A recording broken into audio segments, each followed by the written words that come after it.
사건의 일부로 불렸던 지난 2005년 서울 신정동 연쇄살인 사건의 범인이 인근 건물의 관리인이었던 것으로 20년 만에 밝혀졌습니다. 경찰 미제사건 전담팀이 전국을 돌며 유전자를 대조하다 범인을 특정했는데 하지만 이제 범인을 체포할 방법은 없어졌습니다. 박솔립 기자가 보도합니다. 2005년 6월 서울 양천구 신정동의 한 주택가 골목에서 20대 여성 시신이 발견됐습니다. 5달 뒤 같은 동네 연립주택 주차장에서 40대 여성 시신이 발견됐습니다.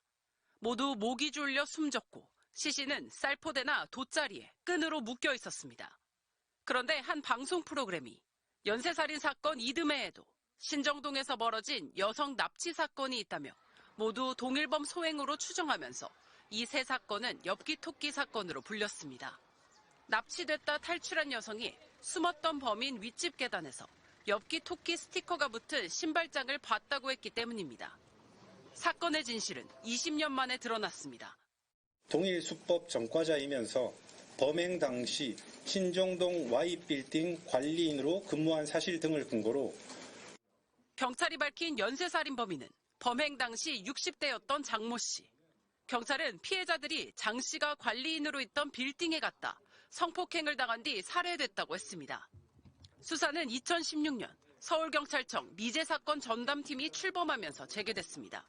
경찰은 1, 2차 사건 증거물에서 같은 유전자를 확보해 동일범 소행이라는 것부터 확인했습니다.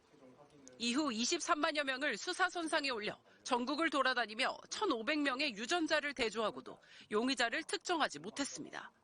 경찰은 사망자로 대상을 넓혔습니다. 56명의 후보군 가운데 유력 용의자가 장 씨로 좁혀졌습니다. 하지만 장 씨는 2015년 사망 후 화장 처리돼 유전자를 비교할 길이 없었습니다. 경찰은 올해 5월 장 씨가 생전에 살던 경기 남부 병의원 40곳을 탐문해 한 곳에서 장 씨의 검체를 확보했습니다.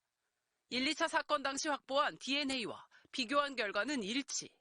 신정동 연쇄살인범이 20년 만에 확인된 순간이었습니다. 살인범은 저승까지 추적한다는 각오로 장기 미제 사건의 진실을 범인의 생사와 관계없이 끝까지 규명하겠습니다. 하지만 경찰은 장 씨가 엽기토끼 사건으로 이름 붙여진 계기가 됐던 2006년 5월 납치 사건과는 무관하다고 했습니다.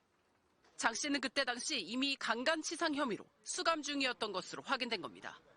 연쇄살인범의 정체는 20년 만에 드러났지만